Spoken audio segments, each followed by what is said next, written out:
Maddie is a double major in theater and journalism, and she is from Naperville, Illinois, and I'm sure Maddie's family is here somewhere. All right, all right, excellent.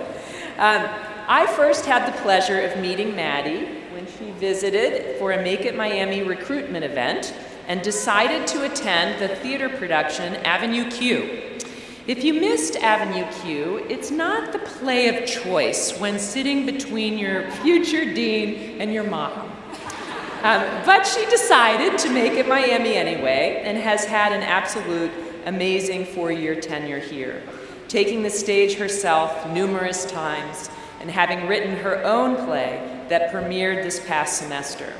While at Miami, Maddie has been a summer research scholar, a Geoffrian Fellow for the Humanities Center Altman Program, a College of Creative Arts Scholar, a member of Phi Beta Kappa, and the Alpha Psi Omega Theater Honorary Society, and is graduating today with Latin honors, summa cum laude.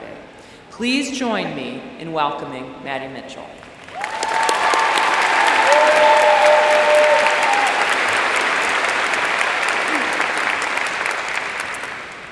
I remember our freshman year when Dean Mullinex started her tirade against the term starving artist.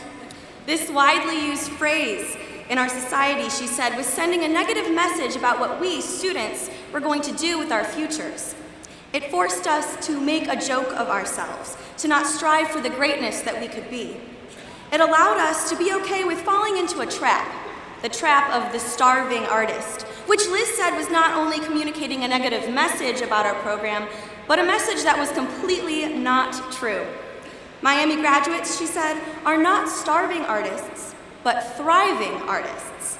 She constantly reminds us of the wonderful work our peers are doing and of alumni who have blossomed into leaders in their fields.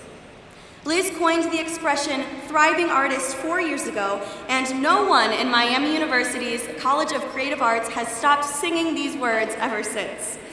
From the beginning, she was determined not to let us forget it. Her voice would ring out in my Theater 107 class, through the hallways, and even in my head when she wasn't around. Young people, you will be thriving artists. At first, we all laughed, noticing the clear resistance to starving artists, and delighted in the exuberance from our dean and the rest of our faculty. They would not allow us to fail. We were destined. We would be, all of us, without a doubt, thriving artists. When I hung out with friends outside of class, staying up until 4 in the morning, working on a box set project to complete with tiny figurine people to play inside this miniature, mediocre set, John, I really tried. We would look at each other with sleep-deprived tears in our eyes and weakly chant, thriving artists. Our professors in class would give us a sly wink and nudge when they proclaimed that their learning objective for the course would help us to someday be thriving artists. I distinctly remember a moment towards the end of my freshman year when I was walking from John's Fundamentals of Design class to grab lunch before a rehearsal. I was waddling towards the stairs of Houston Hall with my 60-pound backpack strapped on, my guitar slung over my right shoulder, an oversized sketchbook under my left arm, and a paint toolbox in my left hand. I will admit that I looked ridiculous. And I believe that it was Julia Gouchard, the theater department chair, who saw me walking down the hall, and when we locked eyes, we could not stop laughing. My classmates, Julia and I, all stood in the hallway glowing in the absurdity of it all. I could barely walk from the supplies I was carrying, and yet, in the same breath, I could not have been happier. I was in the midst of a busy day doing the work that I love the most. I really was thriving. It's silly, I know, but this expression means a lot to me. It has become synonymous with phrases that the university writes on pretty stationery and carves into plaques, phrases that we all roll our eyes at but secretly admire, like, to think in such a place we led such a life, or love and honor. Thriving Artists is our own personal verbiage in the College of Creative Arts, and has grown into so much more than a soapbox moment from our wonderful dean. So, what does it mean to be a thriving artist? When we leave Oxford and start our lives out in the real world, what will we bring with us from our education from Miami? It might mean something different for each of us. For me, being a thriving artist means being unapologetic. It means being authentic and real, truthful and creative, empathetic and opinionated. Thriving artists know who they are and are not afraid to share themselves with the world. They are smart, brave, dedicated, and kind. Thriving artists use their skills to help better humanity, and do so because they know that it is their responsibility and their destiny to do so. There is another thing that I think thriving artists have a responsibility to do. This year, I was a part of the Humanities Center Altman program, and this year they had a theme of truth and lies. I specifically was parsing out the relationship between truth and lies in the theater, or truth and lies in artistry in general. And in my research, I came across this quote from Michael Tanner, author and former philosophy lecturer at the University of Cambridge. He wrote, quote, "Beauty, in Nietzsche's early view, is both an intimation of the horror of life and a consolation for it. Art, at its greatest, tells the truth and makes it possible to bear it." End quote. We are the comfort for humanity, the ones who will not only confirm what society knows to be true, but can turn around and find the beauty in these truths. I'm sure you've noticed that we are living in a rather ugly world today. Variations of hatred, fear, and unfairness rule the headlines of our evening news. We are reminded, even in our own little Oxford bubble, of the terrible ways in which people can treat each other, of how people of privilege can take advantage of those with no power.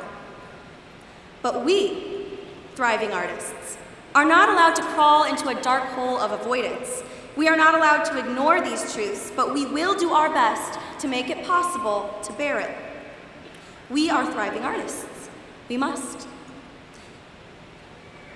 With a paintbrush, through an innovative graphic, by way of a building design and the notes of a piano concerto, through a new play and the rhythm of a tap dance, or through the sound of a rumbling baritone, we thriving artists will make sure that this life is a bearable one. When there seems to be no beauty left in the world, we will help rediscover the light. It's what we were born to do. I have one last thing that I'd like to leave you all with. How many of us were there when Dwight Schrute came to Oxford? Yeah, we have some people. Talk about a show that takes the ugly truth and makes it bearable. The mundanity of life, incompetent bosses, annoying coworkers in the office. I hope that none of us experience any of that. In his talk, you might remember that Rainn Wilson was not very willing to talk about The Office, but what he did talk about was still incredibly moving.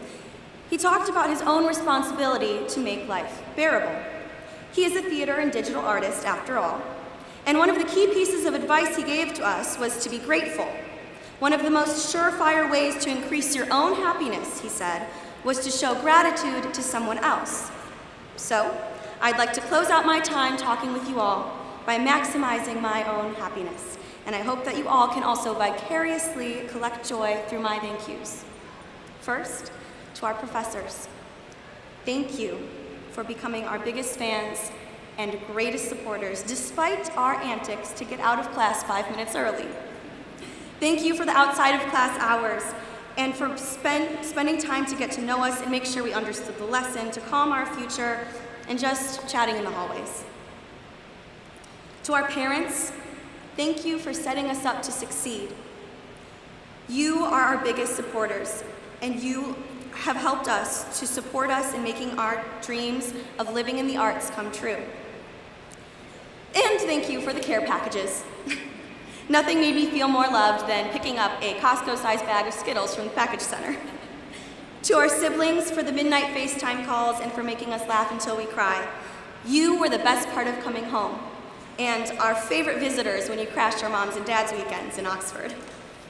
To Dean Mullinex, thank you for reminding us that we are destined for greatness and for never missing a production, a gallery showcase, a conference, or a chance to catch up in the hallway. Not every college is like ours, and I think we can all agree that the College of Creative Arts thrives because of your dedication. We are so grateful for you. And finally, to my classmates, thank you. Thank you for bringing your own authentic, unique selves to the table.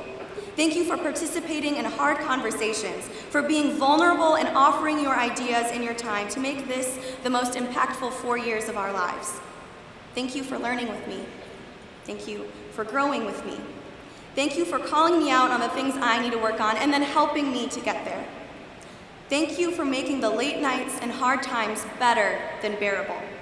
Thank you for your kindness, for your friendships, for willingly lending yourselves over to me and to each other to build a community of love and honor. I am overwhelmed by my gratitude for you all, not only for what you have done here at Miami, but for the relationships that will continue out there in the real world. When we take our brick wristbands off and take those Polaroid pictures off the wall, we're gonna have to go out and be real adults. We're gonna have to start worrying about negotiating contracts, buying grown-up furniture, and learning how to cook something other than Kraft mac and cheese. Getting dental will be our new version of a Wednesday night steak dinner special at Stein's. But when you take out those Polaroid photos and look in on this former life of mismatched couches and empty beer bottles as living room decor, I hope that you all know how special this was. And I hope you feel grateful. And I hope you can hear over the sounds of the city below, or your family playing board games in the kitchen, or whatever other soundtrack of your future life. I hope you can hear clear as a bell the pride of your classmates, professors, and dean telling you, you did it. You are a thriving artist, and you should be so, so proud. Thank you.